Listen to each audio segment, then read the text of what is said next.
Donc, vous avez vu dans notre bureau, il y a deux femmes maintenant, hein, la présidente et la secrétaire perpétuelle.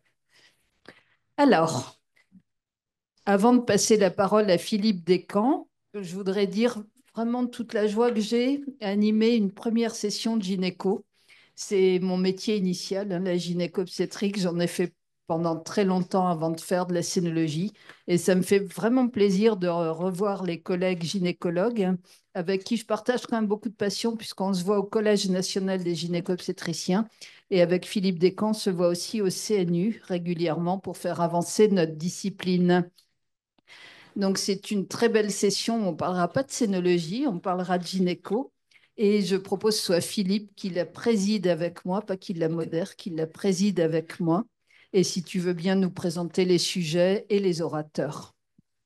Merci beaucoup, Carole. Alors, c'est un privilège. Je suis très ému parce que, effectivement, avec Carole Matelan, on se connaît depuis très longtemps. Je suis très ému d'être dans ces murs prestigieux et je vous remercie aux uns et aux autres, notamment à Hubert, Albert Claude, Olivier Jardet, de m'avoir confié l'organisation de cette session.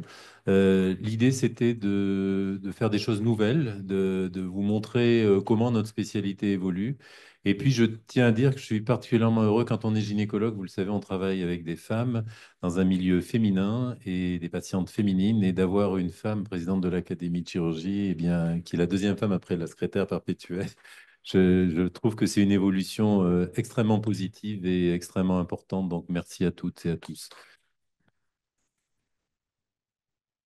Donc, vous êtes cinq dans la salle, donc il y a un progrès majeur. Il y a un progrès majeur. Et 300 par visio, exactement, oui.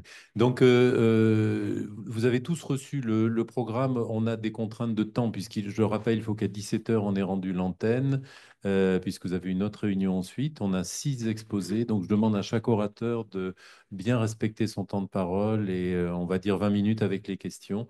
Voilà, donc pour que chaque orateur puisse s'exprimer.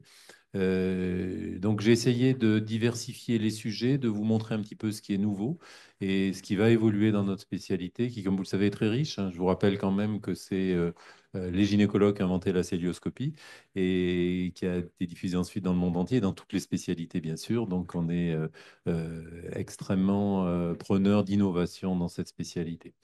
On va donc commencer avec une collègue qui est, je l'ai dit tout à l'heure en petit comité quand on avait les journalistes, mais qui est extrêmement brillante, fait partie des forces vives de notre spécialité, qui est le docteur Tran, qui travaille à La Réunion, qui est une jeune femme tout à fait brillante. Elle est actuellement MCUPH. Ne doutons pas qu'elle sera PUPH et ne doutons pas qu'elle sera membre de l'Académie un jour et j'espère prochainement. Et elle va vous parler de deux innovations. Vous voyez, je l'ai fait rougir, là, ça y est, de deux innovations importantes qui sont la robotique et la simulation, qui sont vraiment des marches importantes de notre pratique. Je te donne la parole, si tu peux bien sûr respecter ton temps de parole. Merci beaucoup.